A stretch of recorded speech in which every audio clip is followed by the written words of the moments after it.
University campus. বাইরে থেকে দেখলে মনে হয় এক চির বসন্তের জায়গা।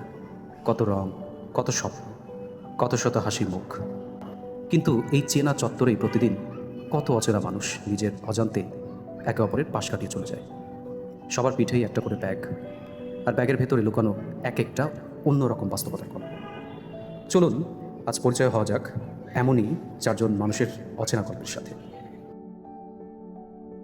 মেয়েটার নাম নিপা, ইংরেজি ডিপার্টমেন্টের 16 ব্যাচের ছাত্রী। ক্লাসের ফার্স্ট বেঞ্চে বসা নিপার স্বপ্ন অনেক বড়, নিজের পায়ে দাঁড়াবে, নিজের একটা পরিচয় তৈরি করবে। কিন্তু ওর পরিবার ভাবছে অন্য কিছু। ঘরের কোণ থেকে আসা বিয়ের তীব্র প্রেশার আর পড়াশোনা বন্ধ হয়ে যাওয়ার ভয়টা প্রতিদিন নিপাকে ভেতরে ভেতরে গ্রাস করছে। ও লড়ছে নিজের স্বপ্নের অধিকারটুকু টিকিয়ে রাখার জন্য। ঠিক একই ক্যাম্পাসের আরেক প্রান্তে প্রিন্স, বিবিএ 14 ব্যাচের সিনিয়র।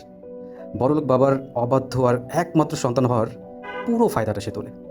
ক্যাম্পাস জুড়ে তার ফুটানি, দেদীপ্যমান অহংকার আর দাপট, যার কাছে জীবন মানেই লাইফস্টাইল আর শো অফ। পেছনের মানুষগুলোর কষ্ট দেখার মতো চোখ বা মন কোনোটাই তার নেই। আর ওই যে গানের আড্ডায় মাথিয়ে রাখা ছেলেটা, ও হলো সুলতান, বিবিএ 16 ব্যাচের শিক্ষার্থী। ক্যাম্পাসের যে কোনো আড্ডায় ও না থাকলে যেন আসরই জমে না। সবাইকে হাসি খুশিতে রাখাটাই যেন ওর কাজ।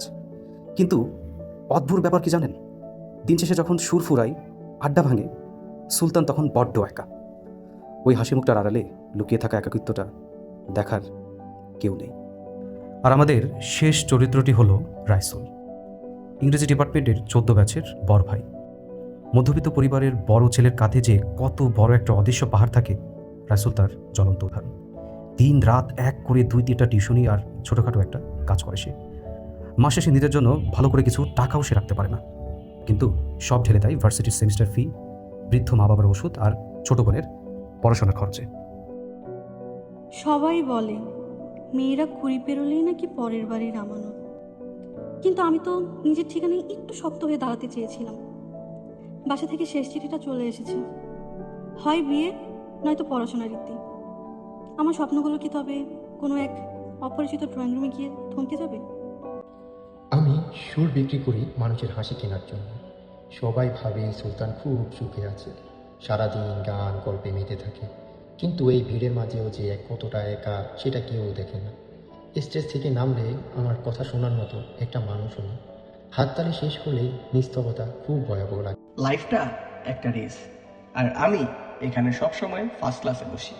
এই যে হাজার হাজার ছেলে মেয়ে এখানে ঘাম জড়িয়ে স্বপ্ন দেখছে, দিন শেষে এরা আমার বাবার ফ্যাক্টরির এমপ্লয় হওয়ার যোগ্যতা রাখে না।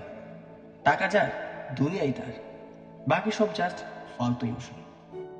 মাস শেষে যখন পকেটে মাত্র 200 টাকা থাকে, তখন মনে হয় স্বপ্ন দেখাটা বোধ হয় আমার মতো ছেলের সাজে না।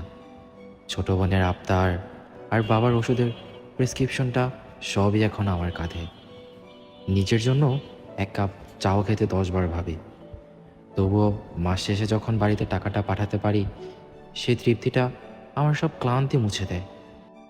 বাস্তবতা হলো আমরা সবাই আমাদের নিজেদের গল্পের হিরো, আবার অন্যের গল্পের শুধুই একজন অচেনা পথিক।